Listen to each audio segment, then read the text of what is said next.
You've been lied to about self-love. They told you it comes from achievement, from looking perfect, from being someone everyone else admires. But if that were true, why do you still feel not enough?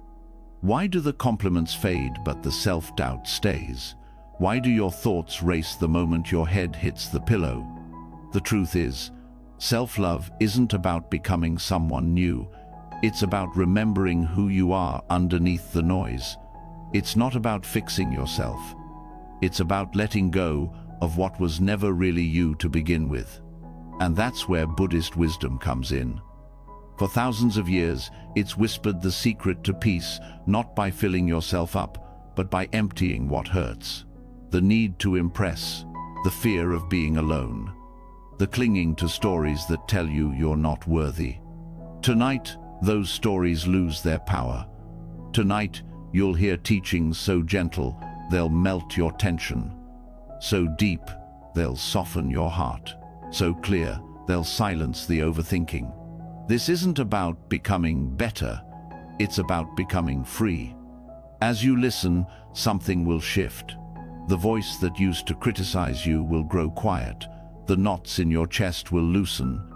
And slowly, beautifully, you'll remember what it feels like to be safe inside your own soul. Not because the world changed, but because you did. This isn't just something to fall asleep to. It's a path back to yourself. A soft landing after years of being hard on your heart. Are you ready? Let's begin. You're still here. That already means something. It means you're searching for more than sleep. You're searching for truth. The kind that doesn't come wrapped in noise, approval, or performance. A deeper kind. The kind that makes you feel at home in your own presence. Safe in your own skin. And maybe for the first time in a long time, or whole. The teachings tonight are not just stories. They're invitations. Gentle nudges back to yourself. No need to believe anything blindly. No pressure to be anything more than what you already are. This isn't about becoming better. This is about coming closer. Not to someone else's path, but to yours. Because the truth that heals you, it can't be borrowed.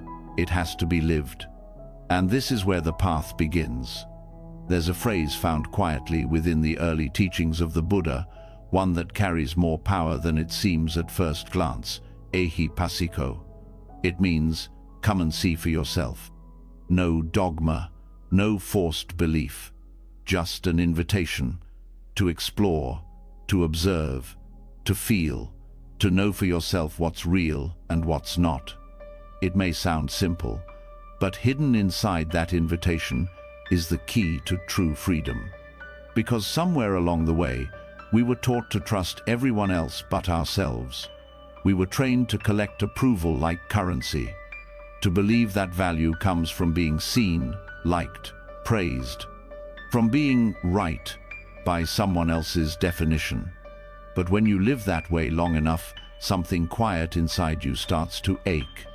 It's the ache of disconnection from your own knowing, from your own heart, from your truth. This is what Ehi passiko dissolves. It invites you to step away from the noise, the filters, the performance, the need to impress, and turn your attention inward to build a relationship with your direct experience. Because truth doesn't come from the outside in, it comes from the inside out. When you start to live like this, something subtle but powerful begins to change.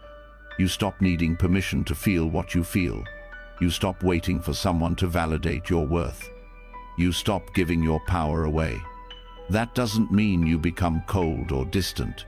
It means you become clear. The kind of clear that can smile at compliments without clinging to them. That can hear criticism without collapsing. That can walk into a room without checking the mirrors first. This kind of clarity doesn't come from thinking more. It comes from seeing more clearly. And the Buddha's path was always rooted in direct seeing. Not memorizing beliefs, not forcing faith, but trusting that your own experience, when met with honesty and awareness, can show you what's true. It's not always easy, because turning inward means meeting parts of yourself that have been hidden or avoided. The doubt, the fear, the confusion, the not enough. But even these, when looked at gently, begin to lose their grip. That's because they thrive in darkness, in secrecy, in the belief that they are you. But they're not, they're just visitors. And Ehi invites you to sit with them, not to push them away, not to fix them, but to see them fully, without judgment, without flinching. And something miraculous happens when you do this. You begin to trust yourself, not in an arrogant way, not in a look at me, I know everything way, but in a quiet, grounded, steady way. The kind of trust that doesn't need to shout, it simply stands. You begin to realize that wisdom isn't some faraway treasure only enlightened people can reach. It's already here, inside you, waiting to be uncovered.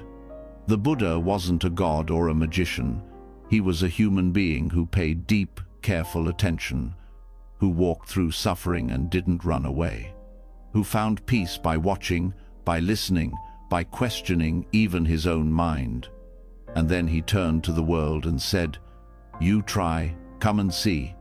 That invitation is still open to every single person. No matter your story, your past, your regrets, or your doubts. You don't need to change your life overnight. You don't need to sit under a tree for 7 days. You don't need to memorize any teachings or chant anything in perfect pronunciation. All you need is one thing: the courage to be curious about your own experience. That might mean noticing how it feels when your breath slows down, how it softens your chest, how your thoughts quiet, even just for a second. It might mean observing the thoughts that say you're not lovable and questioning them instead of believing them. It might mean noticing how much tension lives in your body when you try to please everyone and gently asking yourself, why? These moments are small, but they're sacred, because each one is a crack in the armor, a chance to touch the part of you that is always whole, even when the rest feels messy. When you begin to live this way, something else starts to dissolve. Comparison. You stop measuring your worth against everyone else's highlight reel. You stop chasing happiness like it's out there somewhere, waiting to be earned. Instead, you start to taste life as it is. You start to trust that your experience, even the hard parts, is meaningful, that your insight matters, that your healing doesn't need to look like anyone else's. That kind of inner freedom changes everything. You begin to move through the world with more honesty. You say yes and no with more confidence. You stop waiting for everyone else to agree with you before you believe in yourself. Not because you've become stubborn or closed, but because you're no longer guessing at who you are. You're experiencing it directly, moment by moment. And this is where the real power of Ehi shines. Because it doesn't give you answers, it gives you access. Access to the deepest parts of yourself, not just the pretty ones. The parts that are confused, the parts that are healing, the parts that long for love but are afraid to ask for it. All of it becomes part of the path. Nothing is wasted. There is no experience that can't be learned from when you're willing to stay present with it. There is no emotion that can't be softened by awareness. There is no story so old that it can't be rewritten by presence. And the best part is, no one can do this for you, and no one can take it away. When your peace comes from your own seeing, it's yours. Not borrowed, not fragile, but rooted. That doesn't mean you'll never struggle. It means you'll have a way to meet your struggle, one that's grounded in compassion instead of shame, curiosity instead of control. This is what it means to walk the path. Not just read about it, not just think about it, but to live it, gently, honestly, moment by moment. And in doing so, you begin to feel something rare in this world. sovereignty. You become the author of your inner life. You stop outsourcing your truth. You stop chasing people who don't see you. You stop waiting for perfect conditions before you allow yourself to feel peace. You start offering that peace to yourself, now, in this moment, as you are. There's no enlightenment in pretending, there's no wisdom in pretending, and there's no love in pretending. What the Buddha taught, what every awakened being teaches in their own way, is that the path back to yourself is through honesty, radical, loving honesty. And the only way to get there is to look, to listen, to turn inward. Come and see, not because someone told you to, but because somewhere inside you know there's more than the roles you've played, more than the masks you've worn, more than the fears you've obeyed. Beneath all of it, there's clarity. And that clarity doesn't need to shout. It doesn't need applause. It doesn't need to win or be right or impress anyone. It simply is. Quiet, steady, luminous. You don't have to earn it. You just have to uncover it. And every time you meet yourself without judgment, every time you pause and listen, you come closer. Not to an idea of perfection, but to the truth of your own being. That's what ehipassiko really means. Not come and believe, but come and know. Come and feel. Come and remember. This is not philosophy for the intellect. This is nourishment for the soul. You are not broken. You are not behind. You are not late. You are right on time. And the invitation is here. Let it echo softly in your heart as you drift gently into rest. Come and see. Come and see. Come and be. And so you begin to sense it. The stillness, the subtle strength of seeing clearly. You've stepped out of performance and into presence. You no longer chase approval like air. You've tasted what it means to trust yourself, not in theory, but in experience. But even in that clarity, something deeper stirs. Not everything within you feels soft. Not every corner feels peaceful, because in the quiet, you begin to notice what's been buried. There are parts of you still aching, parts carrying stories too heavy to carry alone, thoughts you try to silence, feelings you've been told to outgrow, shame that creeps in without warning, guilt that won't let go, fear that whispers you're still not enough. These aren't mistakes in your path. They are the path. The light doesn't just illuminate what you want to see. It reveals what you've tried to forget. And this is where the real work begins, not through force or fixing, but through metta, loving kindness. Not the surface level kind, not the smile on your face, everything's fine kind, but the kind that reaches into the shadows, that says, even this belongs, even you belong. A love that doesn't skip over pain, but includes it, not to drown in it, but to free it. This is metta for the parts of you you've been at war with, not to change them, but to hold them close, because love isn't earned by being flawless. It's revealed by being fully met. Loving kindness, meditation, or metta bhavana is not a technique meant to make you feel peaceful all the time. It's a practice of opening even when it's uncomfortable, especially then. It begins with extending goodwill toward yourself, but not just the part that smiles and achieves, also the part that cries at night. That gets it wrong. That snaps when it's scared. That feels lost in rooms full of people. That regrets the past and fears the future. To meet those parts with kindness is to begin the most radical healing. The process doesn't start by forcing positive thoughts. It begins with telling the truth, that you're tired of running from yourself, that you're done editing your humanity to be more lovable, that you are ready to sit beside the parts that hurt without pushing them away. At first, this may feel unnatural. You might feel resistance. After all, you've been trained to fix yourself, not love yourself as you are. You've been taught to be productive, not present. to be good, not whole. But metta isn't about making you good, it's about making you whole again. When you close your eyes and bring your attention to the heart, you're not trying to force a feeling, you're offering space. You're saying, whatever is here, I won't turn away. You begin with gentle phrases, repeated like seeds. May I be safe. May I be well. May I be kind to myself. May I live with ease.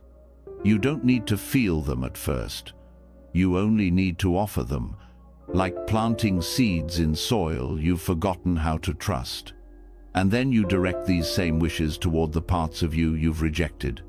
To the memory that makes your stomach drop. To the version of you that hurt others when you didn't know better. To the habits you hide. To the shame that still lives in your body. May this part of me be held.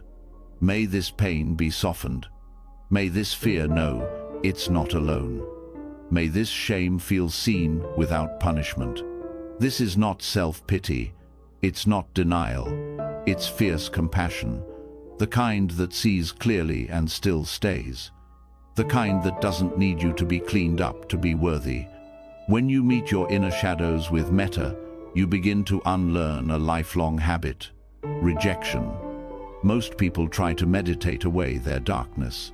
But this practice says, bring it with you. Not to indulge it, but to understand it. Because what you meet with love transforms. What you avoid controls you. Guilt isn't healed by shame, it's softened by truth and care. Fear isn't silenced by willpower, it's calmed by presence.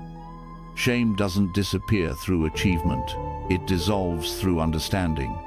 Metta doesn't rush, it doesn't demand perfection. It meets what's real again and again, until that meeting becomes familiar. And eventually, the parts of you that once flinched at your own presence begin to soften, because they finally feel safe. You begin to see that the most wounded parts of you are not enemies. They are younger versions of you, stuck in survival. They need attention, not punishment. They need warmth, not discipline. They need your own heart to come home to them. And this homecoming is slow, but it's steady.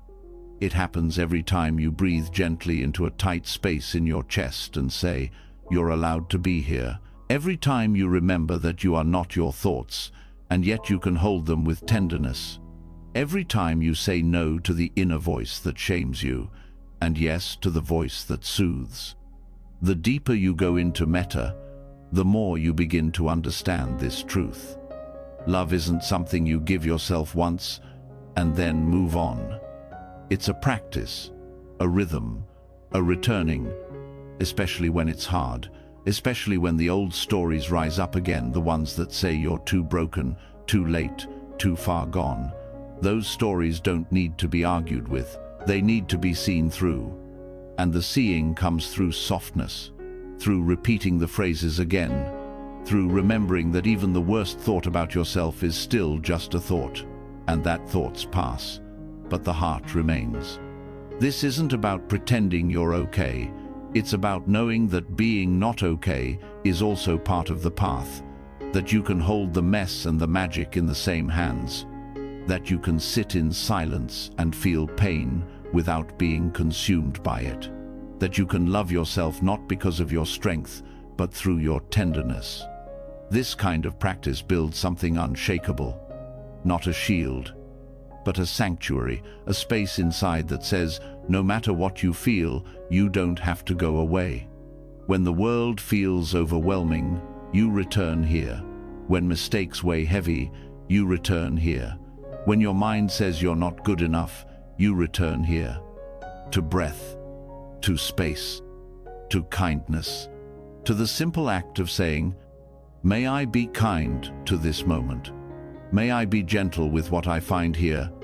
May I let myself belong to this breath.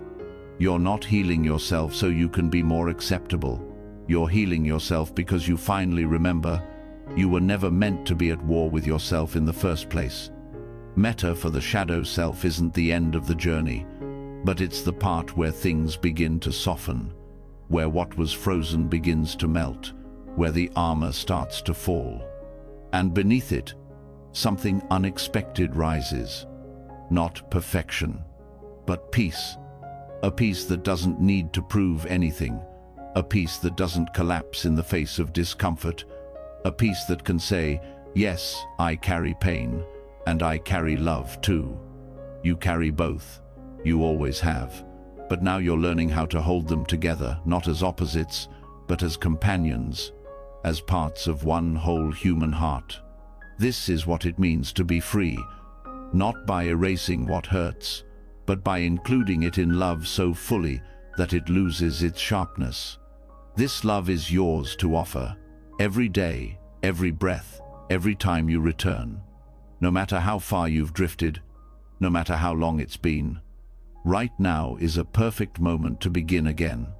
And so you begin to sense it, the stillness, the subtle strength of seeing clearly. You've stepped out of performance and into presence. You no longer chase approval like air. You've tasted what it means to trust yourself, not in theory, but in experience. But even in that clarity, something deeper stirs. Not everything within you feels soft. Not every corner feels peaceful, because in the quiet, you begin to notice what's been buried. There are parts of you still aching, parts carrying stories too heavy to carry alone, thoughts you try to silence, feelings you've been told to outgrow, shame that creeps in without warning, guilt that won't let go, fear that whispers you're still not enough. These aren't mistakes in your path, they are the path. The light doesn't just illuminate what you want to see, it reveals what you've tried to forget. And this is where the real work begins, not through force or fixing, but through metta, loving kindness. Not the surface level kind, not the smile on your face, everything's fine kind, but the kind that reaches into the shadows, that says, even this belongs, even you belong. A love that doesn't skip over pain, but includes it, not to drown in it, but to free it. This is metta for the parts of you you've been at war with, not to change them, but to hold them close, because love isn't earned by being flawless, it's revealed by being fully met. Loving kindness meditation, or metta bhavana, is not a technique meant to make you feel peaceful all the time. It's a practice of opening even when it's uncomfortable, especially then. It begins with extending goodwill toward yourself, but not just the part that smiles and achieves, also the part that cries at night, that gets it wrong, that snaps when it's scared, that feels lost in rooms full of people, that regrets the past and fears the future. To meet those parts with kindness is to begin the most radical healing. The process doesn't start by forcing positive thoughts. It begins with telling the truth, that you're tired of running from yourself, that you're done editing your humanity to be more lovable, that you are ready to sit beside the parts that hurt without pushing them away. At first, this may feel unnatural. You might feel resistance. After all, you've been trained to fix yourself, not love yourself as you are. You've been taught to be productive, not present, to be good, not whole. But metta isn't about making you good, it's about making you whole again. When you close your eyes and bring your attention to the heart, you're not trying to force a feeling, you're offering space. You're saying, whatever is here, I won't turn away. You begin with gentle phrases, repeated like seeds. May I be safe. May I be well. May I be kind to myself. May I live with ease. You don't need to feel them at first. You only need to offer them. Like planting seeds in soil you've forgotten how to trust. And then you direct these same wishes toward the parts of you you've rejected, to the memory that makes your stomach drop, to the version of you that hurt others when you didn't know better, to the habits you hide, to the shame that still lives in your body. May this part of me be held. May this pain be softened. May this fear know it's not alone. May this shame feel seen, without punishment. This is not self-pity, it's not denial, it's fierce compassion, the kind that sees clearly and still stays, the kind that doesn't need you to be cleaned up to be worthy. When you meet your inner shadows with metta, you begin to unlearn a lifelong habit: rejection. Most people try to meditate away their darkness, but this practice says, bring it with you, not to indulge it, but to understand it, because what you meet with, love, transforms. What you avoid controls you. Guilt isn't healed by shame, it's softened by truth and care. Fear isn't silenced by willpower, it's calmed by presence. Shame doesn't disappear through achievement, it dissolves through understanding. Metta doesn't rush, it doesn't demand perfection, it meets what's real again and again, until that meeting becomes familiar. And eventually, the parts of you that once flinched at your own presence begin to soften, because they finally feel safe. You begin to see that the most wounded parts of you are not enemies. They are younger versions of you, stuck in survival. They need attention, not punishment. They need warmth, not discipline. They need your own heart to come home to them. And this homecoming is slow, but it's steady. It happens every time you breathe gently into a tight space in your chest and say, "You're allowed to be here." Every time you remember that you are not your thoughts, and yet you can hold them with tenderness. Every time you say no to the inner voice that shames you, and yes to the voice that soothes. The deeper you go into metta, the more you begin to understand this truth. Love isn't something you give yourself once and then move on. It's a practice, a rhythm, a returning, especially when it's hard, especially when the old stories rise up again, the ones that say you're too broken, too late, too far gone. Those stories don't need to be argued with. They need to be seen through. And the seeing comes through softness, through repeating the phrases again, through remembering that even the worst thought about yourself is still just a thought, and that thoughts pass, but the heart remains. This isn't about pretending you're okay, it's about knowing that being not okay is also part of the path. That you can hold the mess and the magic in the same hands. That you can sit in silence and feel pain without being consumed by it. That you can love yourself not because of your strength, but through your tenderness. This kind of practice builds something unshakable. Not a shield, but a sanctuary, a space inside that says, no matter what you feel, you don't have to go away. When the world feels overwhelming, you return here. When mistakes weigh heavy, you return here. When your mind says you're not good enough, you return here. To breath, to space, to kindness, to the simple act of saying, may I be kind to this moment. May I be gentle with what I find here. May I let myself belong to this breath. You're not healing yourself so you can be more acceptable. You're healing yourself because you finally remember you were never meant to be at war with yourself in the first place. Metta for the shadow self isn't the end of the journey, but it's the part where things begin to soften, where what was frozen begins to melt, where the armor starts to fall. And beneath it, something unexpected rises. Not perfection, but peace. A peace that doesn't need to prove anything. A peace that doesn't collapse in the face of discomfort. A peace that can say, yes, I carry pain, and I carry love too. You carry both. You always have. But now you're learning how to hold them together, not as opposites, but as companions, as parts of one whole human heart. This is what it means to be free, not by erasing what hurts, but by including it in love so fully that it loses its sharpness. This love is yours to offer, every day, every breath, every time you return. No matter how far you've drifted, no matter how long it's been, right now is a perfect moment to begin again. Even as kindness begins to bloom within, The voice of judgment can still linger. It waits in the background, ready to speak when you make a mistake, fall short, or simply feel uncertain. It speaks in sharp tones: "You're not enough, you're wrong again, you'll never change." That voice doesn't care how much progress you've made. It isn't softened by your victories.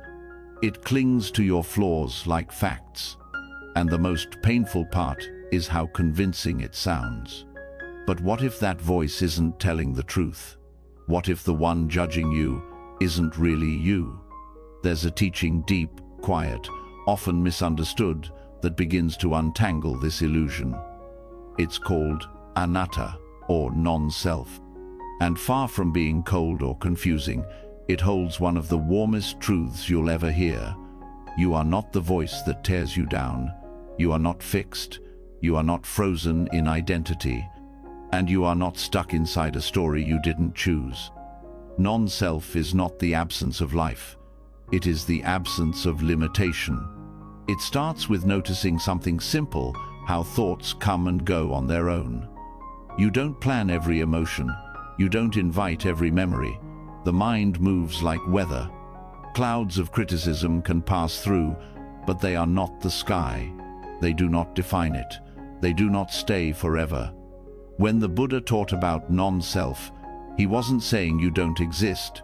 He was pointing to a deeper freedom, that what you think you are is not what you truly are. Not the voice in your head. Not the pain in your chest. Not the names others gave you. Not even the name you gave yourself. You are awareness. And awareness doesn't have to believe every thought it notices. Self-criticism only survives when you mistake thoughts for identity. When "I feel like a failure" becomes "I am a failure." But the moment you step back and see the thought as just a thought, it loses its grip. It becomes what it always was: a passing mental event, not a life sentence. This shift isn't intellectual, it's experiential. You don't convince yourself out of judgment. You watch it. You witness how it arises, how it speaks, how it fades. And in that watching, something loosens. The belief that it must be true starts to weaken.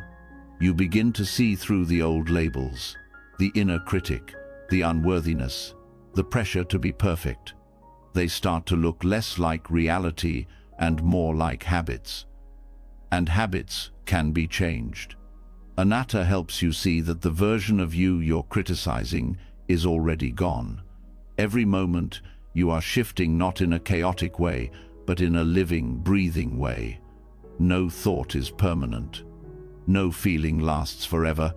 No identity stays fixed. This doesn't mean you float through life without responsibility. It means you stop punishing yourself for being human. It means the mistakes you made yesterday do not define you today. It means the voice that says, "You always do this," or "You never change," is just recycling old patterns. It means you can stop carrying your past like a burden and meet yourself freshly, as you are, not as you were. Through the lens of non-self, even the harshest judgments lose their weight. Because who exactly are they judging? The one who no longer exists, the thought that's already gone, the action that passed like a breeze through the body. And if you are not a fixed thing, if you are not bound to one version of self, then you are free to grow. Self-love, through the lens of anatta, becomes less about affirmations and more about understanding. You understand that your inner critic is not the truth, just a voice shaped by causes and conditions, upbringing, pain, fear, stories. You don't need to silence it with force. You simply stop confusing it for your identity. The more you see the impermanence of each thought, the more spacious your mind becomes. You no longer believe everything it says.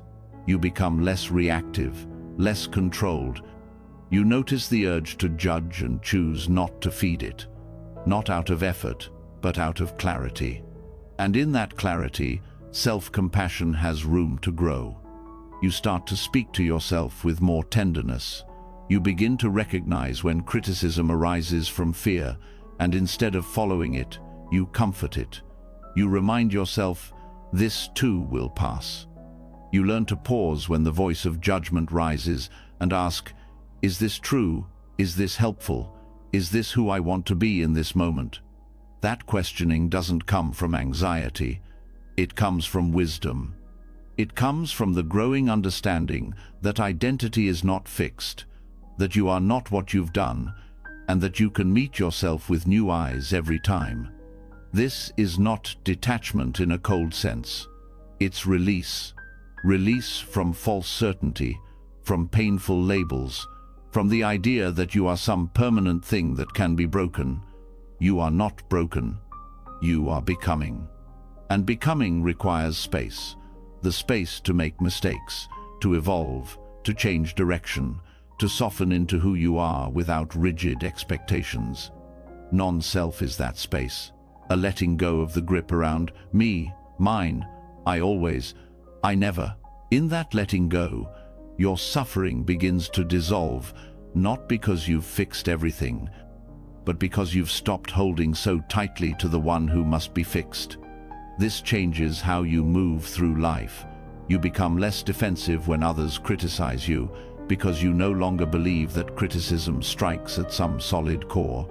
You become more open to learning, because growth doesn't threaten your identity. You stop needing to protect a version of yourself and start getting curious about the next one that might emerge. Self-criticism is often rooted in fear, fear of rejection, fear of failure, fear of being unlovable. But when you see that self is not a fixed object, those fears soften. You don't have to be perfect to be loved. You don't have to meet every expectation to be whole. You only need to be present. To meet this moment with sincerity, even if you're scared, even if you feel small, even if you don't know what comes next. And in that meeting, love becomes possible again. Not love based on performance or appearance or worthiness, but love based on presence, on openness, on truth. You are not the voice that judges. You are the awareness that notices. You are not the past mistake. You are the capacity to learn from it. You are not frozen. You are fluid, living, changing, worthy. This isn't just philosophy, it's practical. The next time the inner critic appears, don't argue, don't collapse. Just notice. Watch the thought arise, linger, and fade. Don't label it as me. Don't wrap your worth around it. Instead, breathe. Stay present. Let the thought pass. You don't need to push it away. You don't need to hold it close. You just don't need to become it. This is the gift of non-self. It doesn't erase your existence. It liberates it. It reminds you that everything painful you've believed about yourself is just one moment in a river that never stops flowing. And you are not stuck. You are free to begin again. Now, and now, and now. As you begin to let go of harsh self-definitions, something subtle happens. The inner noise begins to slow. The stories you once believed about who you are start to fade, like fog lifting from a quiet lake. But beneath that fading noise, something else is revealed, not more answers, but more questions. A gentle ache, a space asking to be heard, and the only way to hear it is to stop speaking. There is a kind of silence that is not emptiness, not absence, not avoidance. It is alive, it is deep. It is what the Buddha called noble silence. A silence that holds, not hides. That opens, not shuts down. It is not about removing sound from your life. It is about removing distortion from your perception. This silence is not escape. It is meeting. And the one you meet when all else falls quiet is yourself. In the world, so much is filled with noise, external and internal. Devices hum, notifications buzz, thoughts spiral, voices rise, expectations press. And over time, the mind becomes used to running, always doing, always planning, always trying to control what comes next. Even the effort to love yourself can become just another task on a long list. But silence asks for something else. It asks you to stop seeking long enough to feel, to stay present long enough to notice, to make space for what hasn't been heard, not from the outside, but from within. Noble silence is not simply being quiet. It is the absence of reaction. It's the pause between thought and speech, the stillness between emotion and response. It's the moment you choose not to fill the space, just to avoid discomfort. In that space, your inner world becomes clearer. Thoughts rise, but you no longer follow each one. Emotions appear, but you don't immediately analyze them. You begin to see the layers under the surface. The hunger for validation, the loneliness that was buried under busyness, the fatigue masked as irritability, the sadness tucked behind the smile.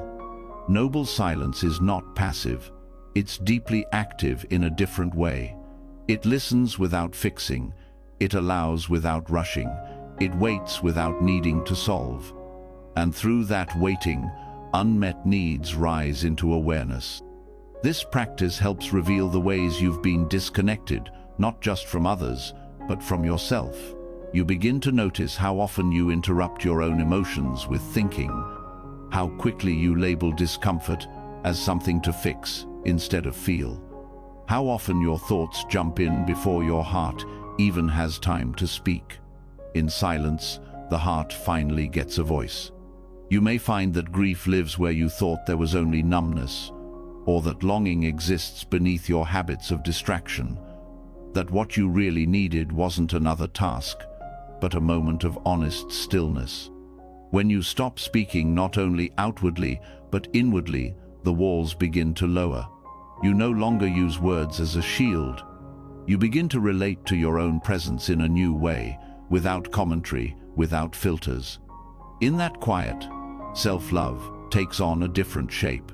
It becomes less about affirmations and more about deep listening. You begin to sense what your body has been trying to say, what your nervous system has been holding, what your breath has been asking for. It's not dramatic, it's not loud, but it's real. The mind often searches for healing in more effort, more action, more change. But the heart sometimes just needs space to speak. Space it rarely gets in a noisy, fast world. Silence is the act of saying, I am here now with myself, and I'm not leaving. This kind of presence is healing, not because it gives you instant answers, but because it removes pressure. It allows your system to soften. It teaches you to trust that being with what is, without force, can reveal what needs attention. Through noble silence, you become more aware of your patterns, the urge to escape discomfort, the need to explain yourself, the pressure to perform. All of it becomes visible, not so you can judge it, but so you can understand it. Understanding replaces shame, and with understanding comes compassion. You begin to treat your own silence, not as emptiness, but as a kind of care, a kind of holding, a place where your emotions can arrive without needing to justify themselves. Even the most difficult feelings are softened when they are met with quiet attention, not because they disappear immediately, but because they are allowed to be real. Noble silence teaches you that nothing inside you is wrong, only unheard. And so you learn to sit, not to escape, but to stay, to let the body settle, to let the mind unclench, to let the inner child speak without interruption, to let sadness rise without needing to push it back down. In that practice, you start to notice the difference between being silent and being still. Being silent is about volume. Being still is about presence. It is the stillness that allows the silence to heal. This practice creates room for intuition to rise. The part of you that already knows what you need it speaks in whispers, not in shouts.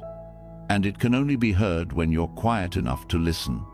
Sometimes what it tells you is simple: rest, breathe, let go, trust.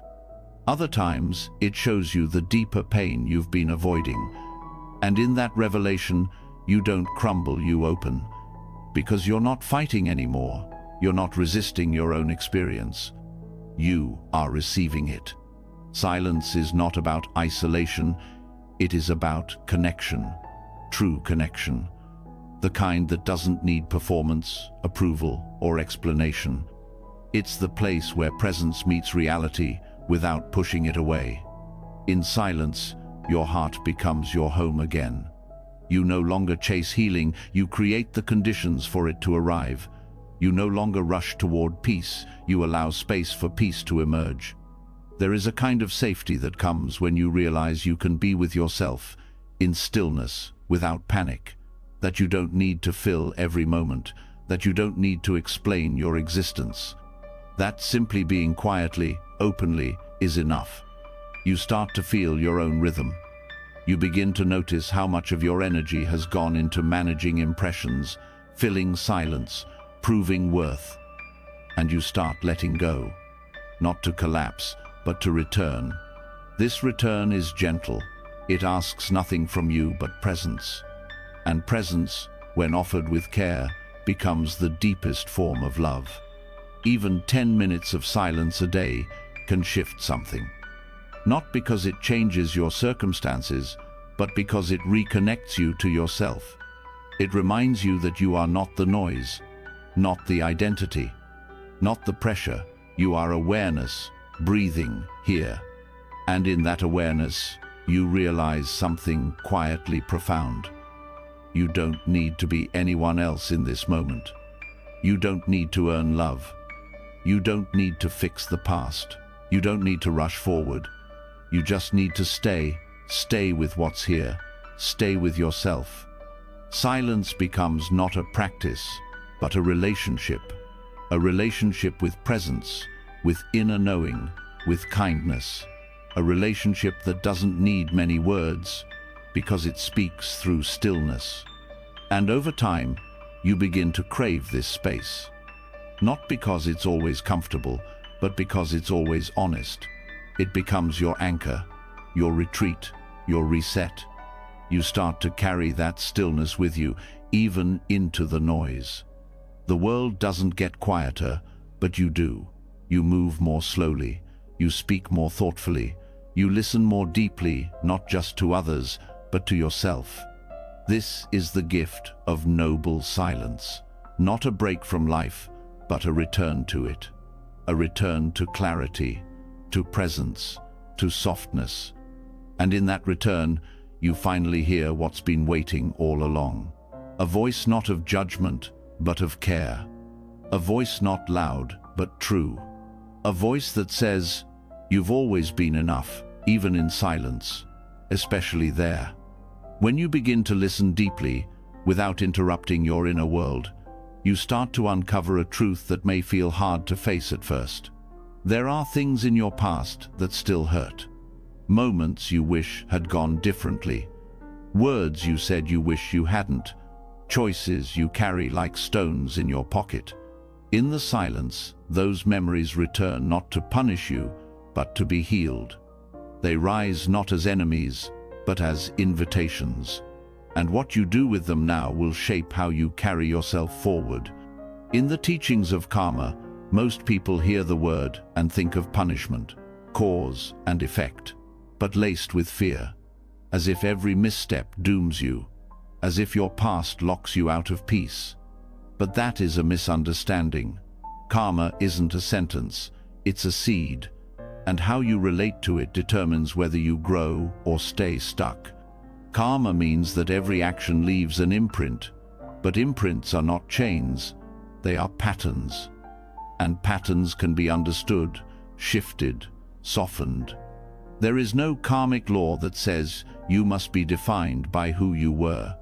Karma only asks, what are you doing now? The pain you feel over past mistakes is not karma punishing you. It's your deeper self recognizing that something is out of alignment. It's a signal not to spiral in shame, but to pause, reflect, and respond with care. To hold karma this way is to hold your past differently. Not as a burden, but as a teacher. Not as something broken, but something that reveals your strength. There is an art from Japan called kintsugi, the practice of repairing broken pottery with gold. Instead of hiding the cracks, it fills them with something precious. The broken parts become the most beautiful. The damage isn't covered up, it's honored. This is how you can hold your karma.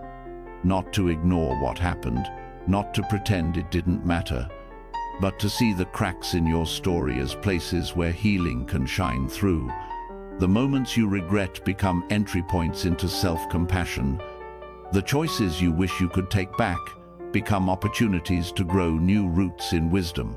You are not meant to be untouched by life. You are meant to be shaped by it, softened by it, made whole through it. If you have caused harm to others or to yourself, karma invites you to face that with openness. Not to collapse into guilt, but to bring awareness to your impact. Regret, when met with presence, becomes a form of accountability. And accountability, when paired with compassion, becomes transformation. What matters most is your relationship with the present moment. What are you planting now? How are you responding now? The seeds of the past may still be blooming, but you are the one who waters what grows next. Karma is alive. It changes with your actions, your thoughts, your intentions. When you act from awareness and love, you begin to reshape the direction of your life, not by erasing the past, but by choosing something new from this moment forward. This requires a shift in perspective, one that stops seeing mistakes as evidence of failure and starts seeing them as chapters in a story that is still being written. Not everything painful is permanent. Not every scar is shameful. Not every misstep means you're lost. You can choose to hold your past as a map, not of everything that went wrong, but of everything that has led you to understanding. The Buddhist path does not teach perfection. It teaches presence. It teaches that even if you fell down 1,000 times, each time you rise is an act of awakening. Each time you choose kindness over harshness to yourself or others, you soften the karmic imprint of harm. Each time you respond with patience instead of reaction, you shift the energy of your life. There is no one watching you to keep score. There is no cosmic punishment system. There is only the flow of cause and effect, and your capacity to meet it with clarity. Sometimes the hardest karma is not what happens outside you, but the emotional patterns you carry. Cycles of self-blame, habits of avoidance, responses that come before you even think. These too are karma, and they are not permanent. You can begin to bring awareness to them. You can ask, without judgment, what story is repeating here? What feeling am I avoiding? What am I believing about myself that keeps me in pain? And then, in that clarity, you can choose differently. This choosing is not always dramatic. Sometimes it's as simple as pausing before speaking, breathing instead of reacting, apologizing without defending, forgiving without forgetting. Karma is shaped in small choices, and the gold in your healing is built from those choices, one breath at a time. Even the most painful chapters can teach you how to live more wisely. That relationship you lost taught you what love isn't. That decision you regret showed you your boundaries. That moment you weren't proud of revealed where you were hurting. You begin to see that you are not the same person who made those choices. You are the one who now sees them clearly. You are the one growing new intentions from old wounds. This kind of healing doesn't deny what happened. It simply refuses to let it be the end of the story. Karma teaches that energy continues. But what you do with that energy, how you shape it, how you redirect it, how you meet it, is up to you. You can use it to build wisdom, to grow empathy, to become more gentle, not more guarded. The cracks in your life are not signs of weakness. They are places where the light can shine through. They are where your deepest self begins to speak. They are where you become real. And in that realness, you begin to feel something return. Not perfection, not control, but integrity.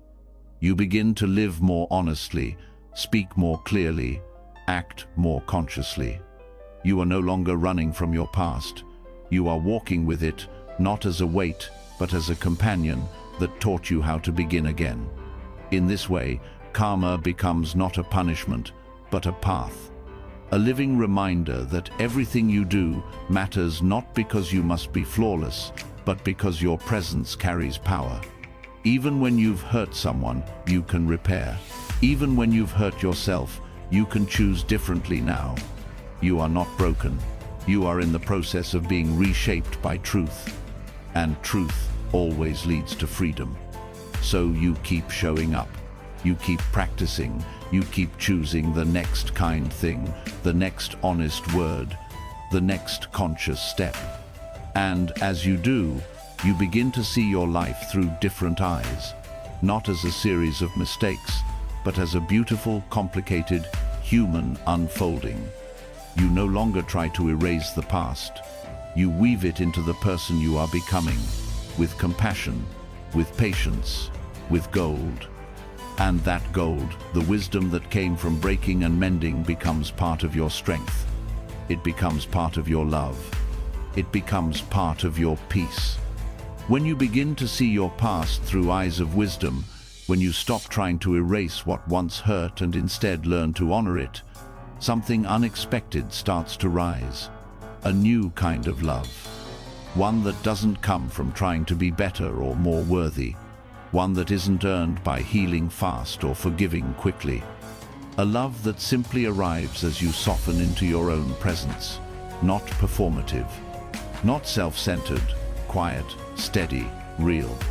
But even that, love needs direction. It needs roots. Without guidance, even love can become confusing. Too much and it clings. Too little and it disappears. Some days it feels like compassion, other days like pressure. That's why the Buddha offered a clear path, not just of love in theory, but of love lived fully, love held in balance, love that grows in 4 directions. This path is called the Brahma Viharas, the 4 immeasurable states of heart and mind. 4 ways of relating to yourself and the world that are rooted in clarity, not craving. They are not emotions you chase. They are inner qualities you cultivate, and together they form a complete foundation for self-love that doesn't lose itself in ego, guilt, or imbalance. The first is metta-loving kindness. Not a feeling, but a wish, a gentle offering of goodwill. For others, yes, but also for yourself. To hold yourself with care, even when you feel undeserving. To meet your life with gentleness, even when it's hard. This is the beginning of self-love, not to demand affection, but to practice kindness without condition. Not just when you succeed, not just when you're calm, but when you're overwhelmed, disappointed, afraid. Loving kindness teaches you to stop waiting to feel lovable and start practicing loving.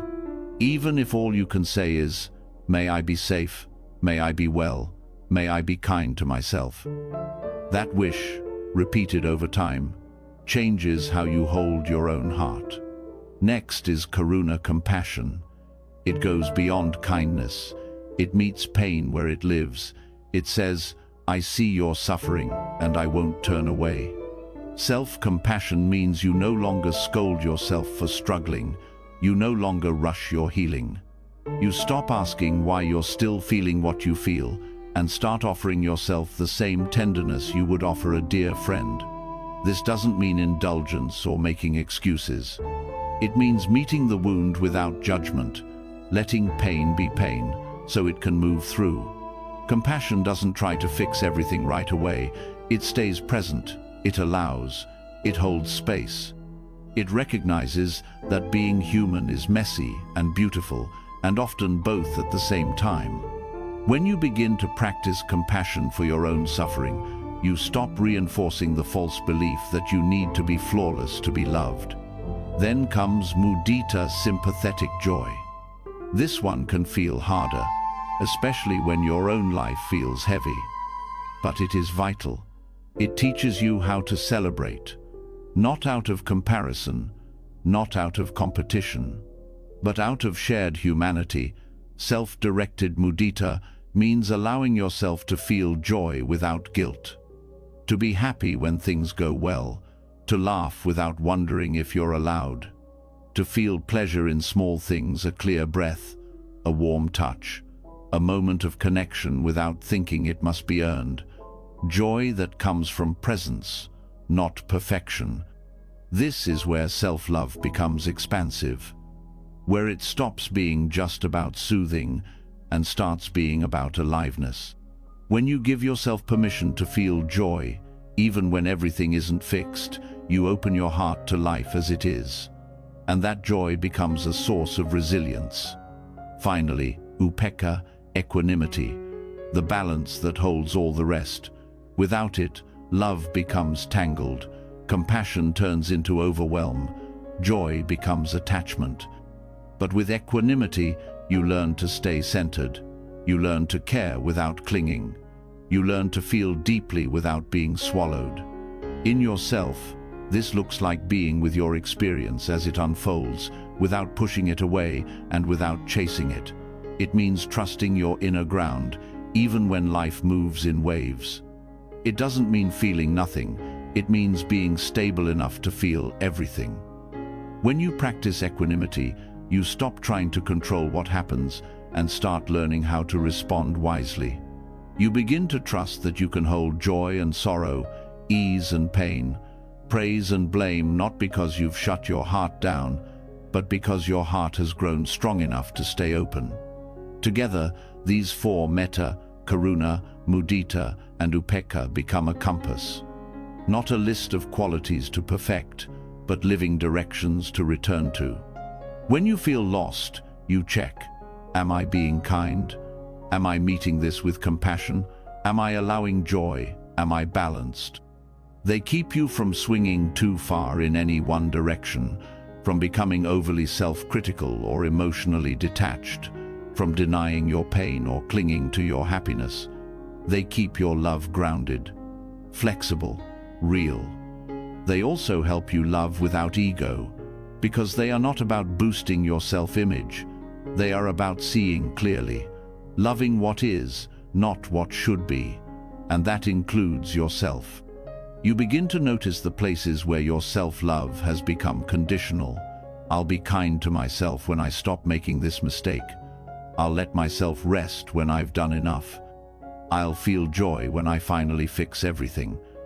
The Brahma Viharas dissolve these conditions.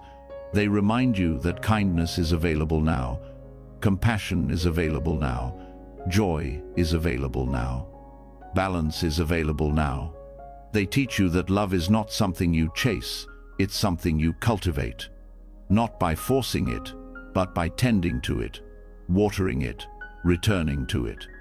When you practice the four immeasurables, you begin to see how love grows from attention, not ambition, from care, not control.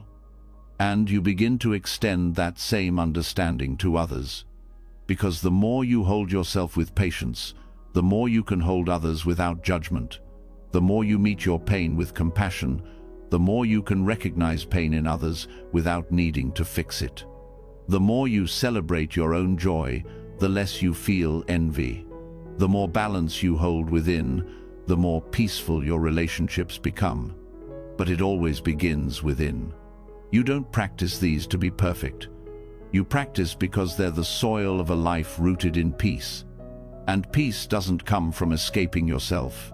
It comes from returning, again and again, to presence, to kindness, to the breath, to the moment. That return is the practice. That return is the path. The Brahma Viharas are not distant ideals. They are human capacities. They already exist in you. You've felt them before, brief moments of warmth, of softness, of joy, of steadiness. Practicing means making space for those moments to grow, giving them your attention, trusting that, With time, they shape how you live and love. You begin to live not from habit, but from intention, not from defense, but from openness, not from fear, but from care. And care, true care, never comes with conditions. It simply stays, breath by breath, softly, quietly, fully. This is what balanced self-love looks like. Not loud, not inflated, just honest, just grounded, just enough. And from that ground, everything begins to grow. When love becomes balanced, when kindness is steady and joy is shared without comparison, something profound begins to open beneath it all. You stop holding your experiences so tightly. You stop needing each feeling to stay. You begin to sense there is something deeper beneath all the doing, all the striving, all the becoming. Not a thing to grasp, but a space to rest into. And this is where many turn away, because it feels unfamiliar. To release even the idea of who you are, to let go of fixed identity, even for a moment, can feel like stepping into the unknown. But what arises in that unknown is not fear, it is freedom. There is a teaching at the heart of Buddhist understanding that holds this truth gently, shunyata, or emptiness. Often misunderstood, often feared, yet never meant to be cold. Emptiness is not absence. It is not despair. It is the quiet space where transformation becomes possible. It is what allows new life to grow where old clinging once lived. Emptiness is not the denial of life. It is what gives life room to move. The mind, by habit, tries to solidify everything. It turns moments into identities, pain into personality, emotions into lifelong narratives. It makes things stick because it believes that to let go is to lose something essential. But this tightness, this grasping, is what creates so much of your suffering. The belief that everything must be held in place, that every thought means something permanent, that every emotion defines you. And so, the idea of emptiness feels threatening, because it seems to suggest that nothing matters. But the truth is, emptiness means that everything can matter because nothing is fixed. It means that no emotion, no judgment, no habit defines your essence. There is space between all things. And in that space is where compassion grows. When you understand emptiness directly, you stop believing the stories that once held you captive. The thought that you are too broken, the feeling that you're not lovable, the idea that your past defines you. These thoughts may still come, but they no longer root so deeply. You begin to sense that they are appearances real, but passing, influential, but not absolute. You don't need to destroy the stories. You only need to see that they're not solid. And once you see that, you are free to relate to them with care instead of fear. This is what emptiness offers. It loosens the grip. It softens the edges. It gives you space to breathe. You realize you are not a fixed self, reacting to a fixed world. You are awareness, flowing, responsive, ever-changing. This doesn't mean life loses meaning. It means you get to choose what meaning you give, not as a way to escape truth, but as a way to live it more consciously. You start asking different questions, not who am I really, but how can I respond with wisdom right now? Not what should I be, but what is needed here from a place of love. The fixed self falls away, and what remains is freedom. Emptiness is not hollow. It's full of potential. It's the field before the seed is planted, the space between breath and thought, the pause before response. It is the ground from which compassion, insight, and transformation rise naturally. The idea of identity as fixed is what leads to judgment. If you are always this, then change feels threatening. But when you see that you are a fluid process, that everything you experience is arising due to conditions and will eventually pass, you stop needing to be so rigid. There is safety in that. Not because things are predictable, but because you no longer need them to be. You can let things pass without grasping. You can let go without fear of losing who you are, because who you are is not a fixed story. It's a dynamic, alive experience, and emptiness is the canvas that allows it to move. In daily life, this becomes practical. You feel anger, but you don't hold on to it. It moves through you like wind through branches. You feel sadness, but you stop turning it into a conclusion about your life. You begin to experience emotions directly, without attaching meaning that distorts them. This gives your inner world more space, and in that space, compassion becomes easier. Forgiveness feels more natural. Judgment softens, because you see that no one is one thing, forever, not even you. You also stop defining yourself by your achievements, your roles, your image. These things may still exist, but they no longer form the core of your identity. You stop grasping for praise or hiding from criticism. You become less reactive because there's no tight sense of self to defend. Just this breath, this body, this moment. When your identity is not fixed, your value doesn't depend on doing everything right.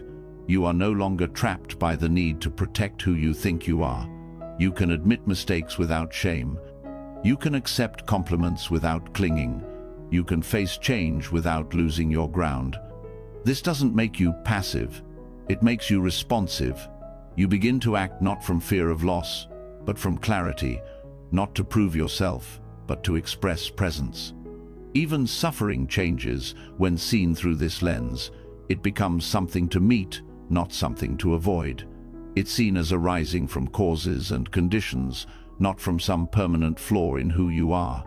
And that changes how you relate to it. You stop blaming. You stop resisting. You start resisting.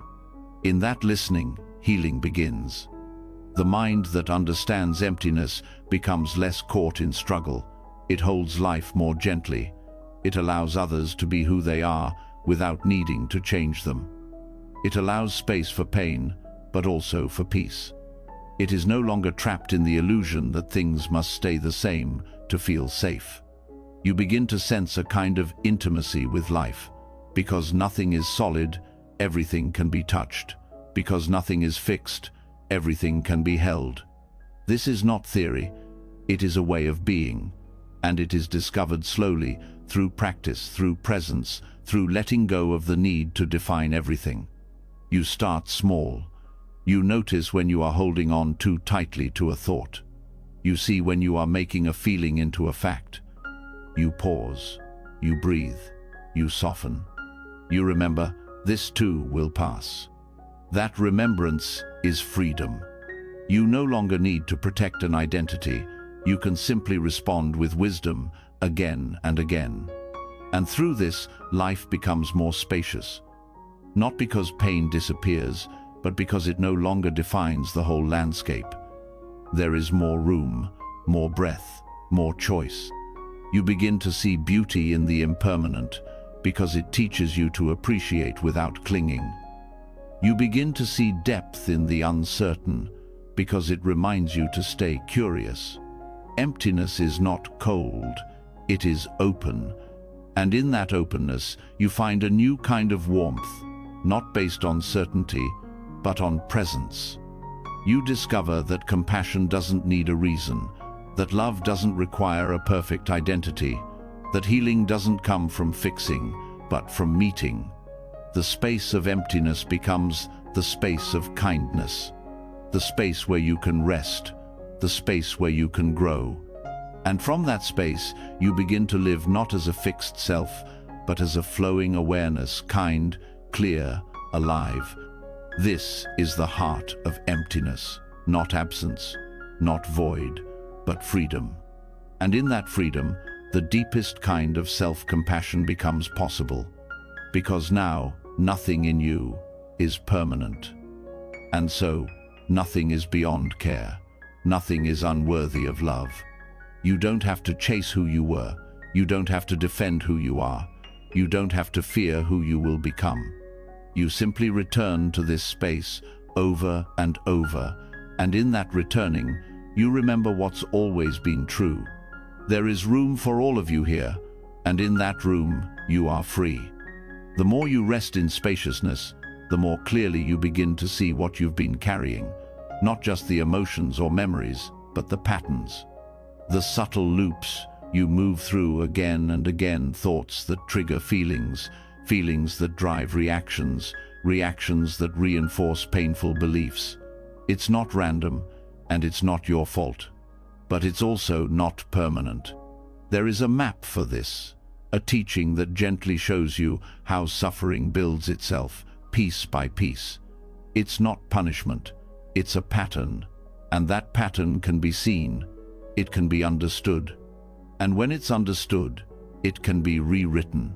This is the law of dependent origination, paticca samuppada, a core insight of the Buddha's teaching. It reveals the chain of cause and effect, not as an abstract theory, but as a lived reality inside you. It shows how suffering isn't something that appears out of nowhere. It has a beginning, it has fuel, and when the fuel is no longer added, it begins to dissolve. At the center of this law is a simple truth. Nothing arises independently. No emotion, no thought, no belief stands alone. Everything depends on conditions. When those conditions are present, the experience arises. When they change, the experience fades. For example, the belief that you are not good enough didn't appear on its own. It may have been shaped by early criticism, by trauma, by societal pressure, by repeated rejection. Over time, those experiences planted seeds. Each time you felt misunderstood, those seeds were watered. Eventually, the story grew, and now it lives as if it's truth. But it isn't truth. It's a result, and that means it can be interrupted. The chain of suffering usually begins with contact. Something is seen, heard, remembered, or felt. That contact triggers sensation, which brings up feeling pleasant, unpleasant, or neutral. The mind doesn't stop there. It adds craving or resistance. Then comes identification. You start to take it personally.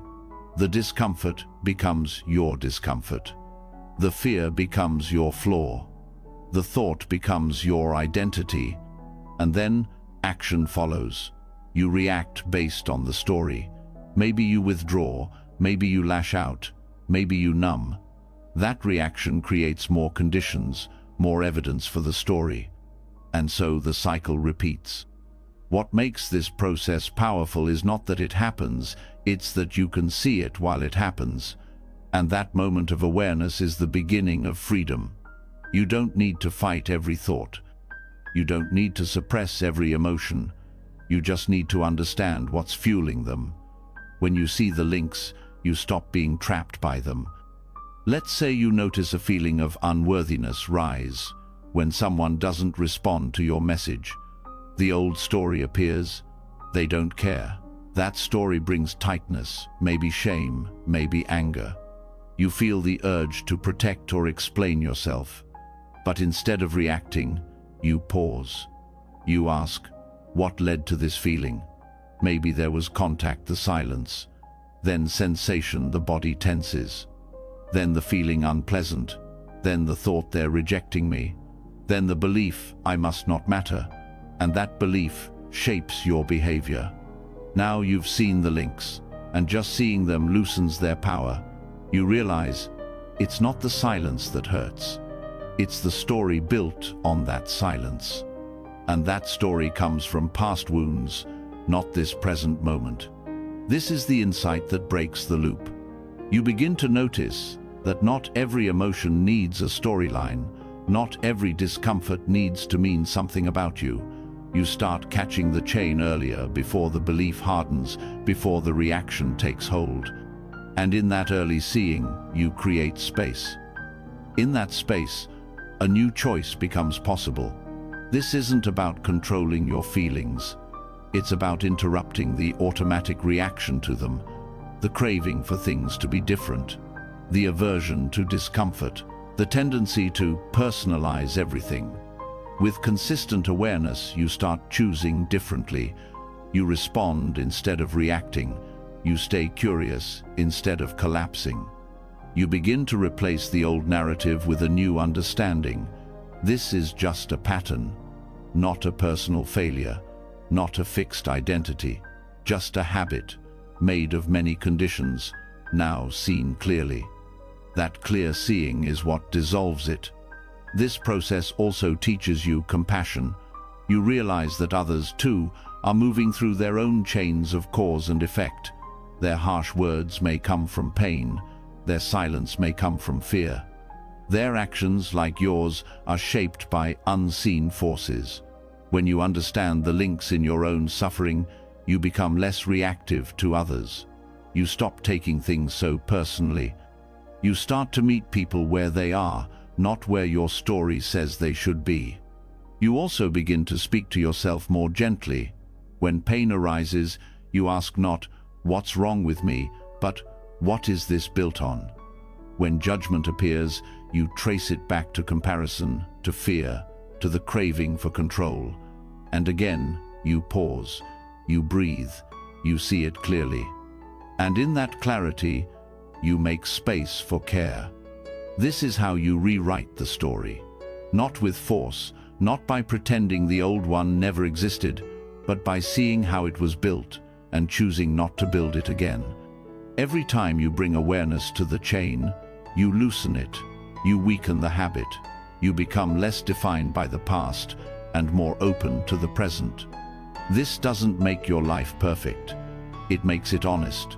You still feel, you still stumble, but now you know why, and that knowing becomes a source of strength.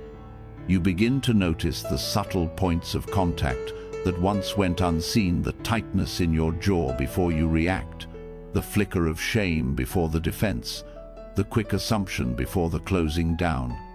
Each of these is a doorway, not to fix, but to understand.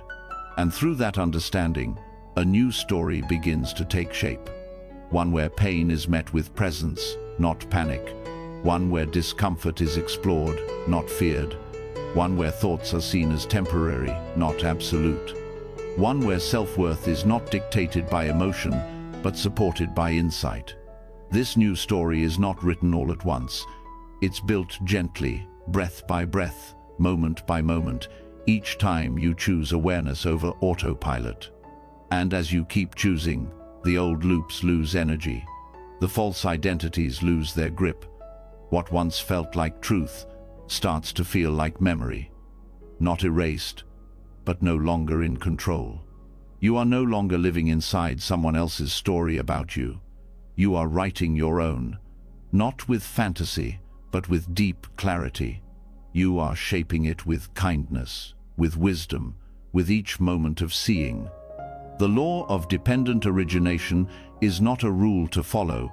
It's a mirror, a way of looking that reveals what was hidden. And what it reveals is not your flaw, it's your freedom. Because when you understand what gives rise to suffering, you understand how not to feed it. When you see what supports peace, you learn how to nourish it. You are not broken, you are patterned, and patterns can change. The story of self-worth, of who you are, of how you live, it's still being written, and now you hold the pen. Once you begin to see the chain of your suffering clearly, it becomes harder to keep feeding it unconsciously. You notice when reactions are building.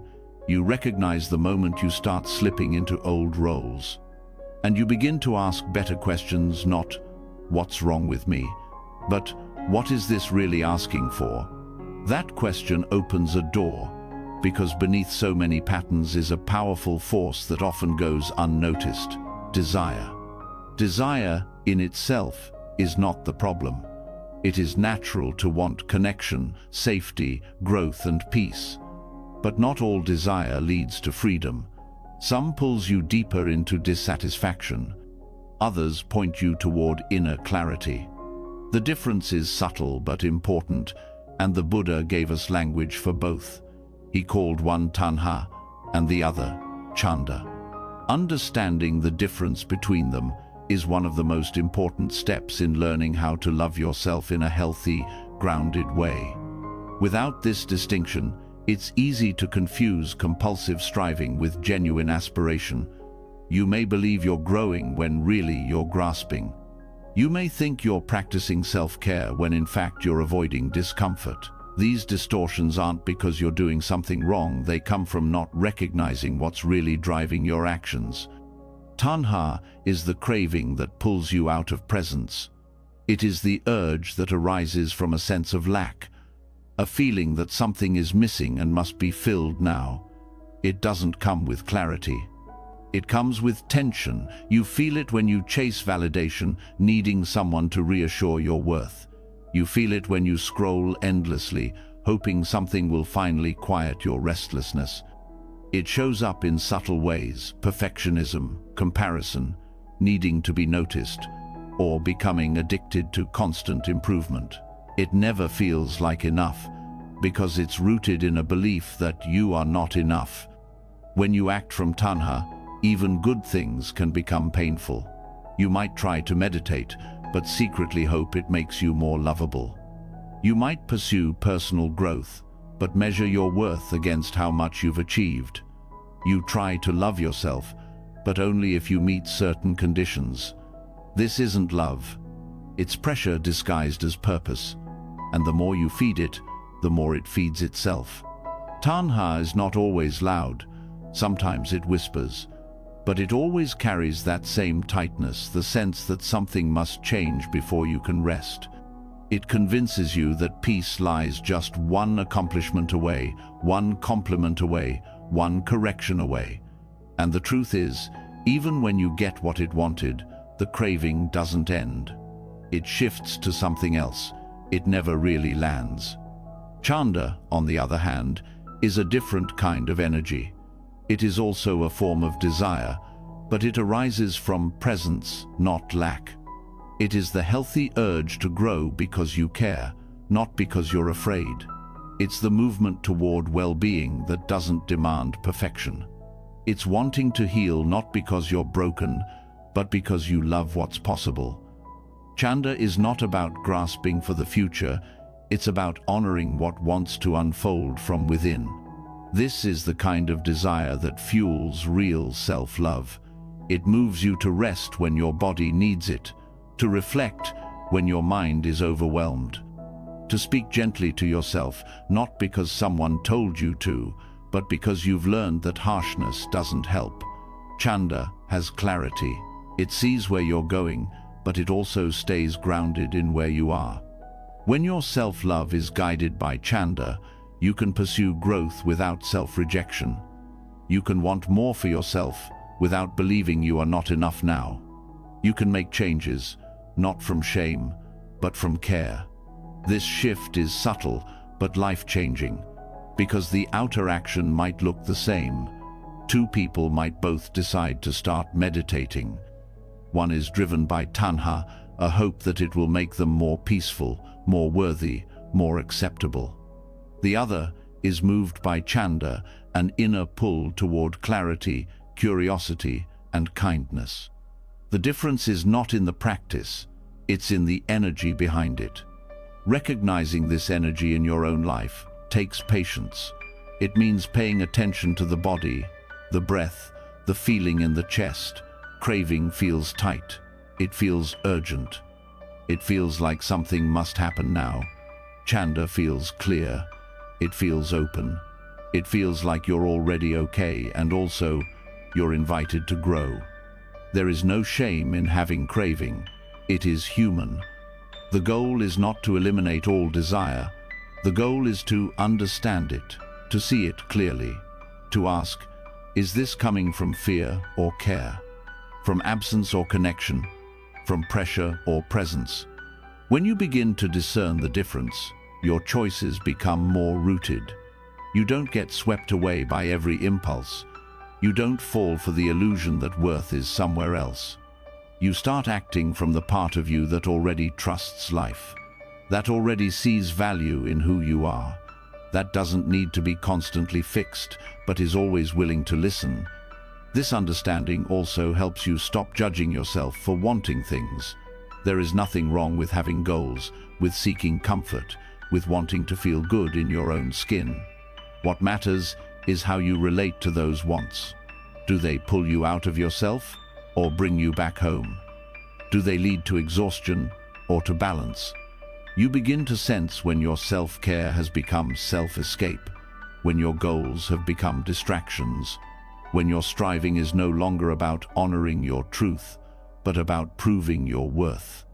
And with that clarity, you can stop, breathe, listen, and return to Chanda.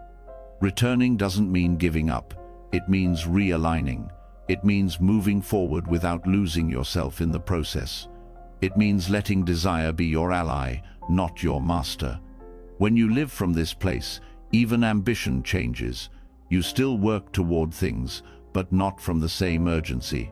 You pursue health, not to perfect your body, but to care for your vessel. You grow, not to become someone else, but to become more connected to yourself. You relate to others, not from a need to be chosen, but from a desire to share joy. This kind of self-love doesn't come with fireworks. It doesn't demand attention, but it's steady, it's rooted. It gives you a compass that can guide you through all the noise. And the more you stay close to it, the more resilient you become, because you are no longer at the mercy of every craving. You no longer believe that peace is somewhere far away. You stop measuring your worth against the scale of constant improvement. You let yourself rest. You let yourself be. You let yourself want what is wise, not what is frantic. Over time, Chanda helps you build a life that is both nourishing and real. A life where goals are shaped by care, where effort is balanced with rest, where the journey is not a sprint, but a steady walk inward.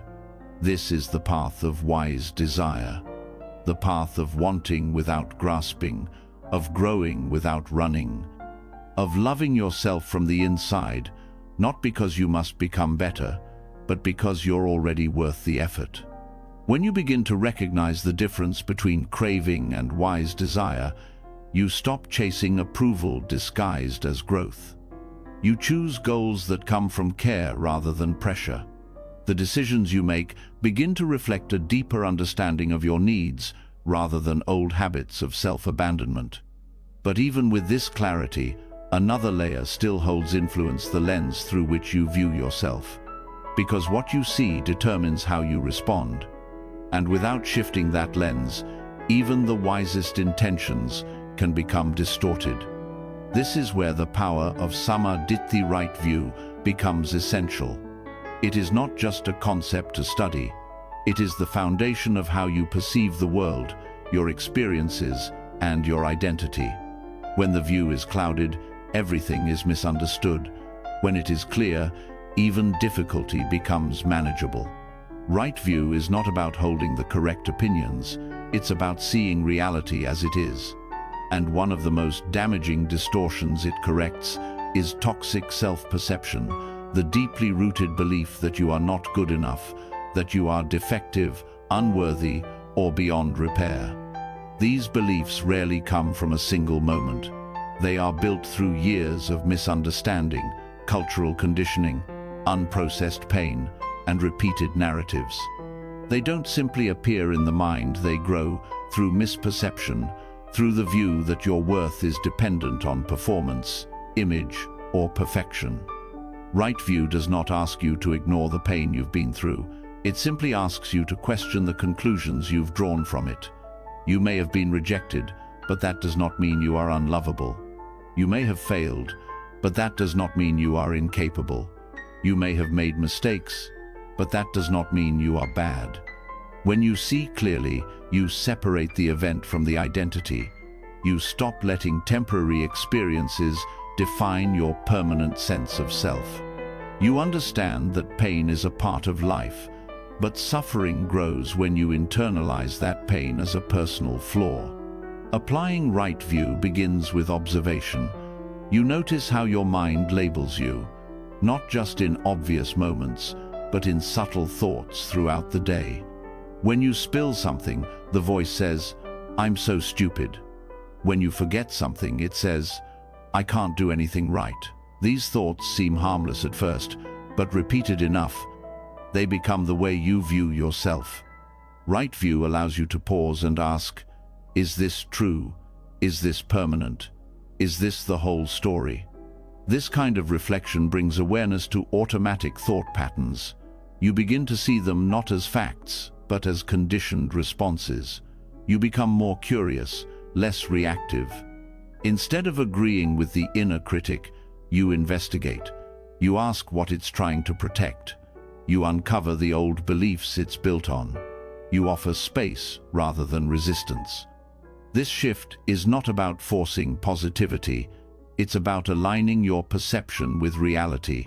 You stop believing you are the voice in your head and start recognizing you are the one who hears it. That separation creates freedom. It gives you room to choose a different response, not one rooted in fear, but in understanding. Right view also transforms how you relate to emotions. Without it, difficult feelings are seen as problems. With it, they are seen as signals. Sadness becomes a call for care. Anger becomes a sign of violated boundaries. Anxiety becomes a request for safety. Emotions are no longer seen as threats to be avoided, but as messengers to be heard. When your perception changes, so does your behavior. You stop avoiding what makes you uncomfortable. You stop punishing yourself for not feeling good all the time. You start meeting your experience with more honesty and less resistance. You also stop comparing your inner world to other people's outside. You no longer use someone else's success to measure your value. You understand that what you see in others is not the whole story, just as others can't see the whole of you. This awareness reduces envy and builds empathy. You become less interested in proving yourself and more interested in knowing yourself. Right view helps you understand cause and effect with more precision. You no longer blame yourself blindly for outcomes. You see that conditions give rise to results. If you struggled with something, it doesn't mean you're weak, it means there were causes. And those causes can be studied, understood, and changed. This understanding builds confidence, because if your suffering is not fixed, if your identity is not set, then growth is not only possible, it's natural. You no longer need to strive to become someone better. You begin to allow yourself to unfold into someone more true. Right view teaches that everything you experience is part of a web of conditions. Your thoughts, behaviors, and even your identity are not isolated. They are shaped by environment, relationships, memories, and beliefs. And when those conditions shift, you shift. This doesn't make you unstable, it makes you adaptable. Toxic self-perception thrives in isolation. It grows when you believe you are the only one struggling. But right view reveals the truth of shared humanity. Everyone suffers. Everyone has wounds. Everyone carries burdens you can't see. This realization softens judgment both toward others and toward yourself. You begin to speak more gently to yourself, not because you're trying to be nice, but because you understand that harshness is not wisdom. You stop calling yourself names when you're tired or overwhelmed. You stop using your pain as evidence that you're failing. You start choosing words that support healing rather than shame. Right view also teaches you to value intention. Instead of measuring your worth by results, you begin to ask, was I acting from sincerity? Did I try to bring presence even if I didn't get it right? This shift reduces anxiety. It removes the pressure to be perfect and replaces it with a commitment to stay honest. You become less interested in proving yourself and more interested in being yourself. You stop performing roles to earn love. You stop pretending to be unaffected when you're hurting. You stop hiding parts of yourself to stay acceptable. Right view gives you permission to be whole. And being whole includes your imperfection. You realize that growth is not a straight line. Healing is not always visible. Some of the deepest progress happens when you learn to stay with yourself, even when things are messy. Right view also brings clarity to your relationships. You stop seeking others to fill a void in you. You stop expecting people to rescue you from your emotions. You take responsibility for your inner world, not by controlling it, but by understanding it. With this perspective, even failure becomes something you can meet with dignity. You stop seeing it as proof of inadequacy and begin to see it as part of the process. You learn from it. You adjust. You continue, not because you are strong in the conventional sense, but because you have stopped believing that struggle defines you. This way of seeing also brings lightness. You begin to laugh more, even at your own mistakes. You don't take your thoughts so seriously. You recognize how the mind exaggerates, how it tells stories that sound dramatic but aren't true. And in that recognition, you step back, you smile, you breathe. Right view becomes a refuge, a place you return to when the mind is loud, when the heart is heavy, when the world feels overwhelming. It reminds you that clarity is always possible, that even when you feel lost, the way forward begins with how you see. And when you begin to see clearly, self-love is no longer something you try to achieve. It becomes something you express, not through grand gestures, but through quiet consistency, through how you talk to yourself, through how you meet each moment, through how you return, again and again, to the truth of your own worth. Right view does not ask you to deny your pain. It simply invites you to stop misinterpreting it, to see it not as proof of failure, but as part of the journey. To understand that healing is not about eliminating struggle, but about changing how you see it and how you respond. And in that response, you begin to reshape your life, not by changing everything outside, but by changing what you believe inside. You live with more ease, more presence, more compassion. And that compassion extends outward, because when you stop seeing yourself as broken, you stop needing to fix everyone else. You begin to live with less judgment and more understanding. You become more available to yourself, to others, to life. Not because things are perfect, but because you no longer expect them to be. Right view transforms everything, not by changing what happens, but by changing how you relate to it. And that shift from confusion to clarity, from fear to compassion, is the foundation of lasting self-love. When your view begins to shift, when you stop believing every critical thought and start meeting yourself with clarity, something deeper begins to surface. Beneath the thoughts, beneath the narratives, there is still the rawness of experience, the heaviness that sits quietly in the body, the ache that words can't always touch. No matter how much insight you develop, pain still arises. No matter how much you grow, life still delivers uncertainty, loss, and heartbreak. The difference now is how you relate to it. This is where true healing begins, not in escaping suffering, but in turning toward it. Not with resistance, but with warmth. Not to be consumed by it, but to finally meet it without fear. The Buddha spoke of dukkha, the first noble truth, often translated as suffering, but it carries more nuance: discomfort, instability, dissatisfaction. That feeling that things aren't quite how you want them to be. It exists in the mind, in the body, in your daily life. It comes in big waves and in subtle undercurrents. And while most of the world runs from it, Buddhist practice teaches a different path, one that doesn't seek to fix it, escape it, or numb it, but to accept it without resistance. This does not mean liking suffering. It doesn't mean agreeing with it or resigning to it. Acceptance in this context means stopping the inner war.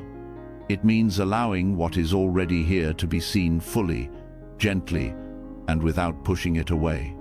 When you resist pain, it multiplies. The fear of feeling it adds another layer. The shame about having it adds more. The judgment that it shouldn't be happening builds another wall. Soon, The original discomfort is wrapped in layers of suffering that make it even harder to bear. But when you turn toward dukkha with tenderness, something begins to change. You start to feel less trapped, less guarded. The pain may still be present, but it's not attacking you anymore. You stop bracing, you stop contracting, you start listening. This kind of acceptance is not a passive collapse. It's an active opening, a willingness to be present with what hurts, because pushing it away has only deepened the wound. You learn to sit with sadness without needing to explain it, to allow grief without trying to rush through it, to be with fear without letting it control your decisions. And in that sitting, that allowing, a new kind of strength is formed, a strength that doesn't need to be hard, a strength that comes from gentleness. The mind may say, "This shouldn't be happening." The body may tense in reaction, but you stay, you breathe, you recognize the mind's protest as just another movement of thought. You recognize the tension as an old habit of self-protection, and slowly you soften. Each moment of non-resistance is a moment of healing, not because it removes the pain, but because it changes your relationship with it. You stop being its victim, you become its witness. This changes your self-perception in a profound way. You begin to realize that suffering does not make you weak, that pain does not mean you're failing, that struggling is not proof you're broken. You start to understand that being with pain is not the same as being consumed by it. You learn to hold it without collapsing. This process brings honesty. You can finally admit when you're hurting without the need to explain or justify it. You no longer feel the pressure to perform strength. You begin to see vulnerability not as something to hide, but as something sacred. Self-acceptance deepens here, because when you allow suffering to be part of your experience, you stop judging yourself for being human. You stop expecting constant ease. You stop resenting discomfort as a sign of deficiency, and that changes everything. You become more real, more compassionate, more grounded. You stop fighting reality and start moving with it. This doesn't mean giving in to despair. It means letting go of the fight against what already is. It means allowing the storm to pass through you instead of trying to block the sky. You learn to trust that you can feel difficult things without becoming them, that sadness can be met with softness, that fear can be held with breath, that loneliness can be witnessed with care. In doing this, you start to build inner safety not by avoiding pain, but by learning how to stay with it without judgment. That safety becomes the foundation for deeper healing. The more you practice this, the more you start to see suffering as part of the human journey, not a personal flaw. You look at others with more compassion. You stop assuming everyone else has it figured out. You understand that beneath every mask, every reaction, every silence, there may be hidden pain. This awareness fosters connection. It reminds you that you are not alone in your suffering, that you never were. That pain is not a defect to be ashamed of, but a bridge that connects you to the heart of others. You begin to speak more kindly to yourself. When something hurts, instead of blaming yourself for feeling it, you offer space. You ask what is needed. You hold yourself with the same care you would offer someone you love. This care becomes more natural the more you practice. You stop trying to bypass the hard parts. You stop needing everything to feel good in order to feel worthy. You recognize that even in the middle of pain, love is possible. Radical self-acceptance is not a one-time decision. It's a daily practice of meeting whatever arises with less resistance. It's choosing to soften rather than harden, to listen rather than suppress, to stay rather than escape. You start to redefine what healing means. It no longer means removing all discomfort. It means becoming more skillful at being with it, more honest in naming it, more compassionate in responding to it. This gives you resilience, and not the kind that pushes through everything, but the kind that bends without breaking, that holds without controlling, that faces truth without fear. Your relationship with your own pain transforms. You stop hiding from it.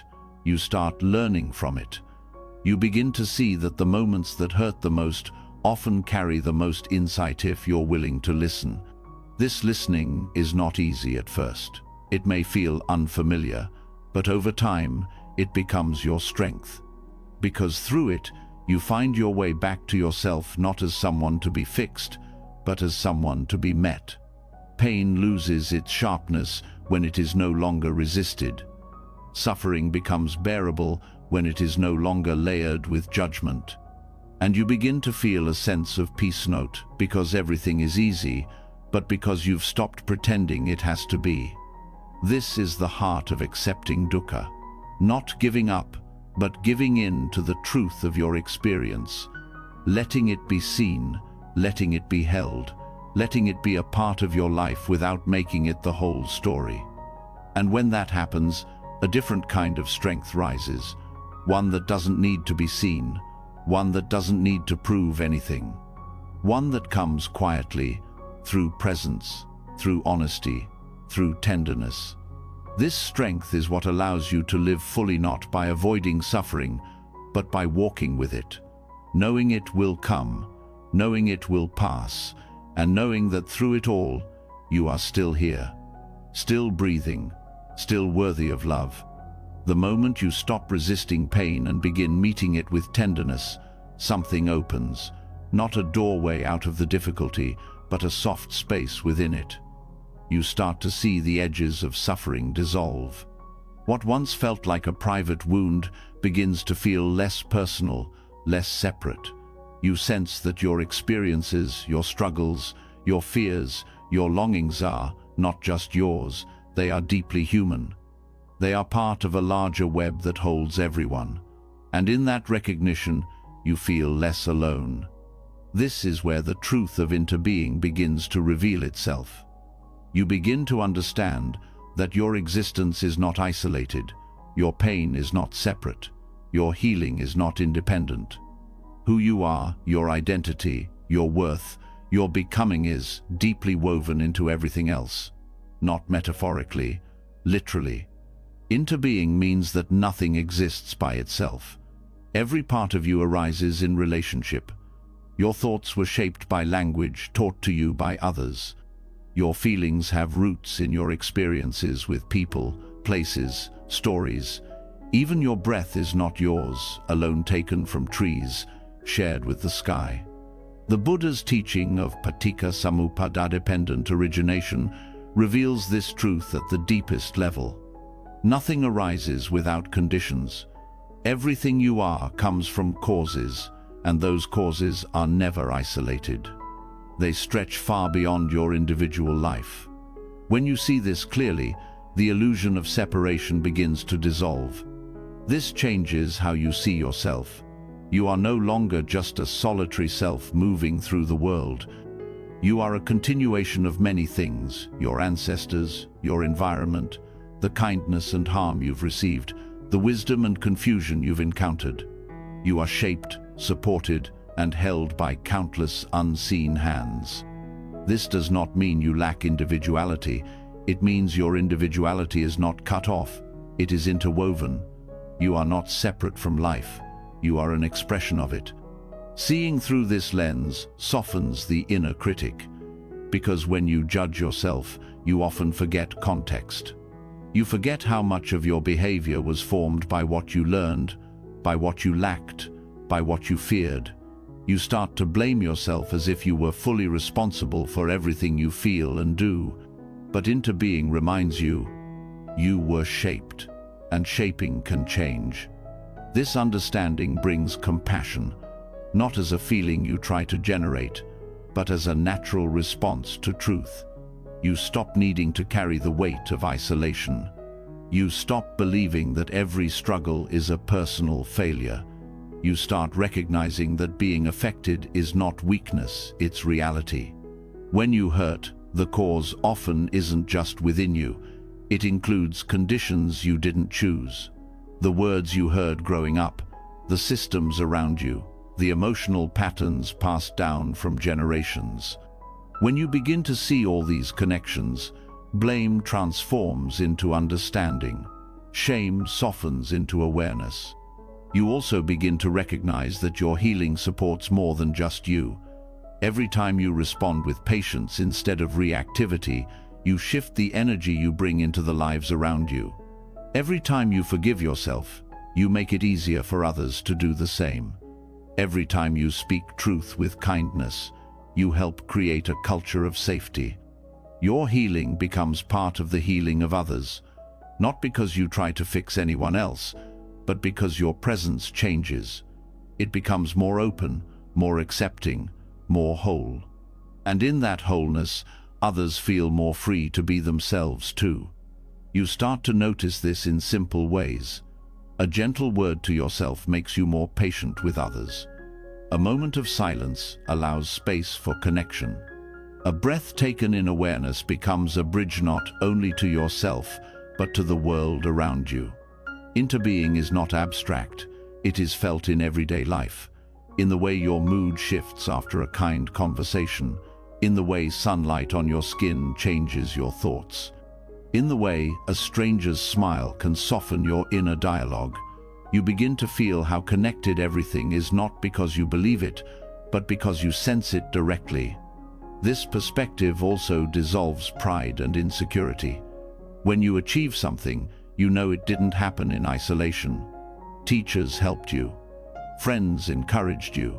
Strangers created the tools you used. Even your discipline was shaped by others who modeled it. You stop clinging to success as proof of your worth. And when you fall short, you no longer collapse into self-loathing. You understand that pain was not chosen alone. It was influenced, triggered, inherited. This doesn't remove responsibility. It adds context, and context brings wisdom.